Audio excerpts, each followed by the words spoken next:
to credit this next question to Charlemagne the God, one of my radio idols, one of the best to ever do it, in my opinion. But when he was recently interviewing Curtis Blow and Chuck D, he asked this question. I was like, I got to ask Lonzo that question.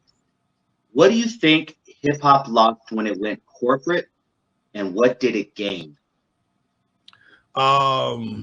It gained a lot of money, a lot of global influence. It lost its spontaneity. What made hip hop so popular back in the day is because it was controlled by independent record producers, independent labels, and independent distributors with independent radio stations. And that little sub-conglomerate of power, I can make a record in a matter of minutes, take it to K-Day, which is the independent radio station, take it down to Associated Records or one of many local distributors, and get it all through the Chitlin circuit and other distribution networks, and be on the road. And I would never see a major radio station. I would never see a major concert hall, but I'm eating the whole time.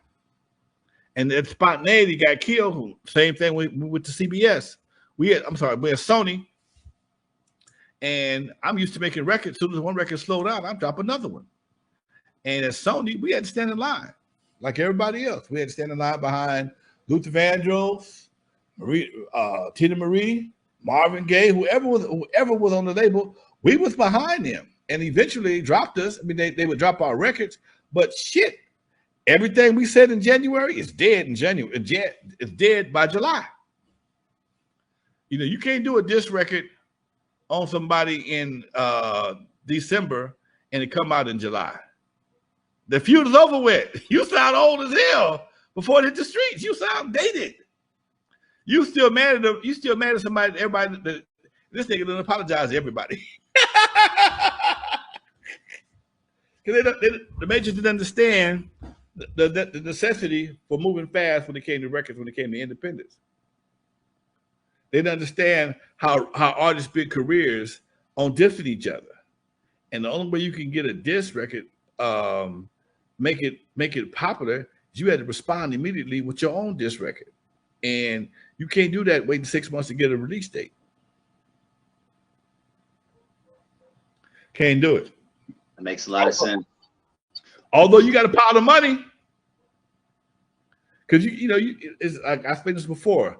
Trying to get a major to move is like trying to get a luxury liner to turn around. You can't turn you can turn a rowboat in a matter of seconds. You can't turn a cruise ship, man. That's something that takes a while to turn back around. Okay, it's the same thing with a major and independent. The independent being a dinghy in a matter of seconds. You can flip it around, be doing something different. That major, you got to go too many departments. You have to get approval from to get anything done. Do most of the majors, in your in your knowledge, do they make the artists? Let's say they have an album of, let's just say 12 songs. Do they make them say, okay, you got to do a love song, you got to do a club song, you got to do a R&B bass song, you got to do this song? Nah, they never did us like that. We go into the studio and we did our demo, and they thought we were finished because we had a couple of ballads on there. We had dance songs.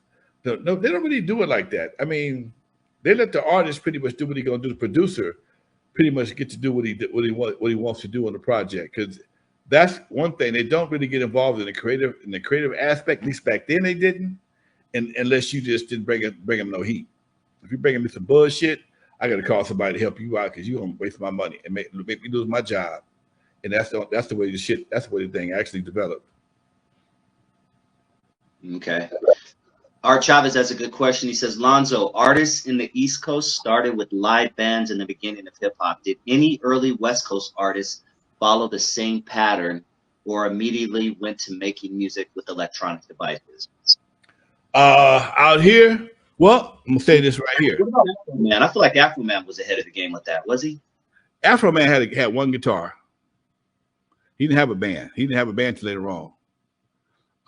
He didn't have a band till he blew up. Up until then, everybody was doing. He had one guitar. He would pluck. I guess you could give him a little bit of that. We all went straight. Drum machines was always our go-to.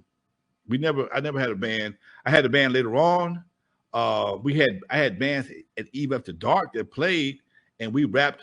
The band would play while we rapped our EAD rap. I had a 3-piece band called Sundance, Green Eyes, and Black. Boys, was bad. A drummer, a drummer, bass player, and a guitar player. And these are some bad dudes. They would kick ass, and the drummer would sing. And my EAD rap was a knockoff, was ripped off from a Rock Skate Roll Bounce.